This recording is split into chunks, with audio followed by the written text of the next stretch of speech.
Hello everyone. तो पिछले video हम लोग देखा था finite set, infinite set, singleton set and equal set. तो इस वीडियो में हम बेसिकली देखने वाले हैं सबसेट के बारे में। तो सबसेट हम किसको कहेंगे, है ना? इसको समझते हैं। तो मान चलो कि हमें दो सेट दिया हुआ है ना, और जो फर्स्ट सेट दिया हुआ है उसके जो भी एलिमेंट्स है वो सेकंड सेट में प्रेजेंट हो, है ना? तो जो सेट फर्स्ट है ना, उसको हम सेकंड सेट का सबसेट कहेंगे, है ना? तो और अगर मान चलो कि जितने भी एलिमेंट प्रेजेंट हैं सेट फर्स्ट में उतने ही सेट सेकंड में है और एलिमेंट सेम भी है, तो वो इक्वल सेट्स कहला जाएंगे, है ना? तो आ जाओ अब हम स्टार्ट करते हैं।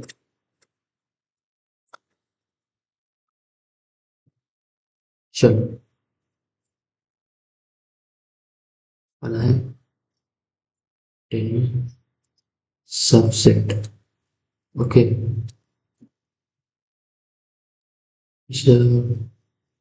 If two sets A and B are given, then A is called a subset of set B if all elements of A are present in B, है ना? कि अगर हमें दो सेट A एंड B दिया रहे और एक जो भी एलिमेंट है वो प्रेजेंट हो बी में, तो ए जो है बी का सबसेट हो जाएगा, है ना? तो इसको हम आज कुछ एग्जाम्पल के थ्रू समझ लेते हैं। मान के चलो कि सेट ए में दिया हुआ है 9, 10 एंड 11 एंड 12। ओके, और सेट बी में दिया हुआ है 9, 11, 10, 15, 19 एंड 12। ओके, और हमारा सेट सी में दिया हुआ है लेट्स समझ लो कि 12, 9, 11, 10, है ना? तो यहाँ पे देख सकते हो कि ए के जो जो एलिमेंट है वो बी में प्रेजेंट है। तो यहाँ पर हम लिख सकते हैं A is subset of B. Okay, और आप एक चीज और देख सकते हैं, जो सी के जो एलिमेंट है वो बी में प्रेजेंट है, तो C is also subset of B. C is subset of B. Okay, और फिर आप ये भी देख सकते हो कि जो सी का ब्रांड वो ए में प्रेजेंट है ना? तो we can also say that C is subset of A. Okay, and one more thing that A is also subset of C, है ना? और बेसिकली मैंने आपको से बताया कि अगर दो सेट में means same number of element हो और सेम एलिमेंट हो, तो वो हमारा कहला जाता है इक्वल सेट्स, है ना? तो आप इस चीज को भी नोट करते हैं।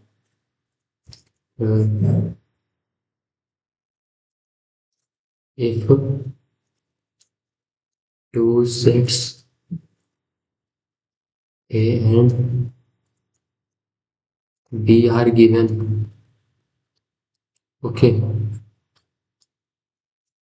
and sets A and B have same elements.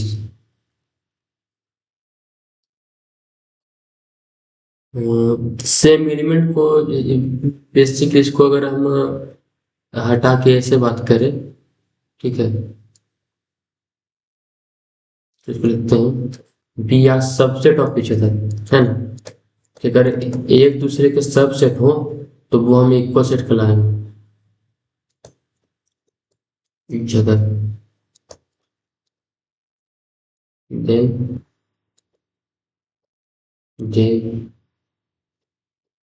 Are called equal sets. Okay. और फिर यही है कि मान लो कि ये तो नॉर्मल सी बात है ना कि अगर सेट ए में जो एलिमेंट प्रेजेंट है वही सेट बी में प्रेजेंट है, तो वो तो हम पढ़ के आए हैं पिछले वीडियो में कि वो इक्वल सेट कहलाते हैं ना।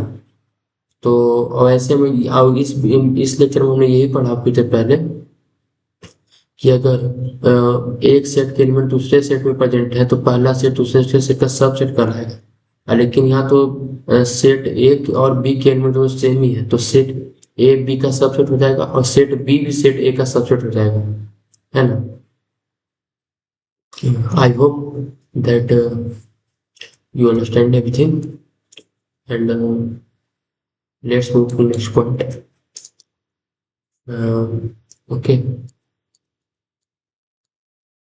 अच्छा, तो थर्ड पॉइंट में हमें ये पढ़ना है कि मान चलो कि हमें दो सेट दिया हुआ है, सेट ए और सेट बी, है ना।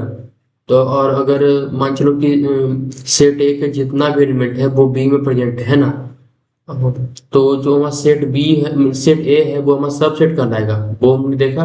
और जो सेट बी है ना वो सुपर सेट कहलाएगा। Okay. Then if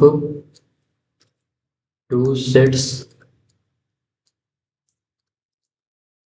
A and B are given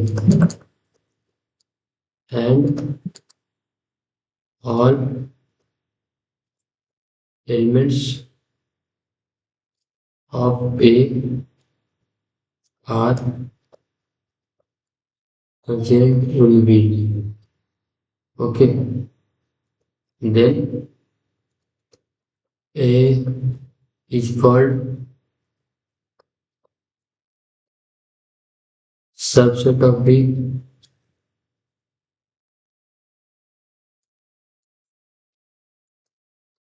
and B is called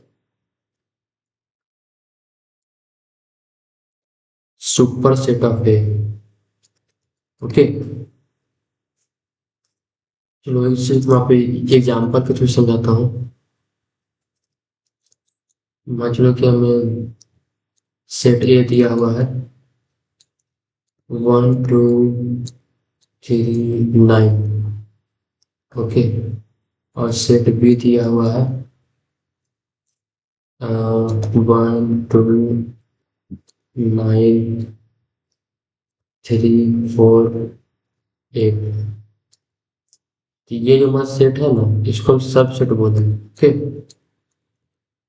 इसमें प्रेजेंट है, इसको हम सुपर सेट बोलेंगे।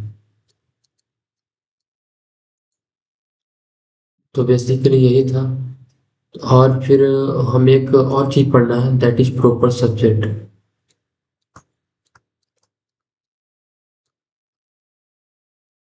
तो देखो प्रॉपर सबसेट में बेसिकली क्या है कि मान चलो कि दो सेट दिया हुआ ए एंड बी, ओके।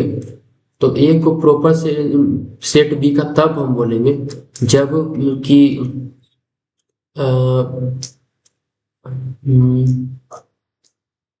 मान चलो कि ए के जितने भी एलिमेंट्स हैं वो बी में प्रेजेंट हो और उसमें मिस कम से कम एक ज्यादा एलिमेंट हो, है ना। मिस और भी हो सकते हैं, मिस 5 6 100 जितना चाहिए, कम से कम एक होना चाहिए, ठीक है। तो I hope you are understanding my words. तो चलो आप लिखते हैं A is called proper subset of B. If all elements of A are present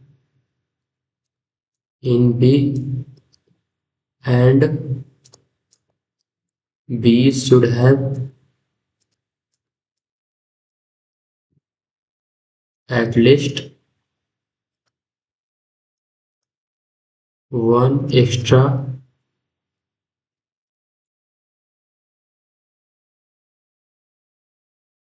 one extra element है ना।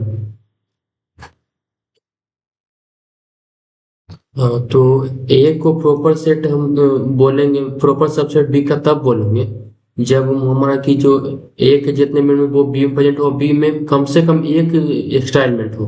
रहने को 100 भी हो सकते हैं लेकिन एक कम से कम होना चाहिए, ठीक है। So now let's took some example.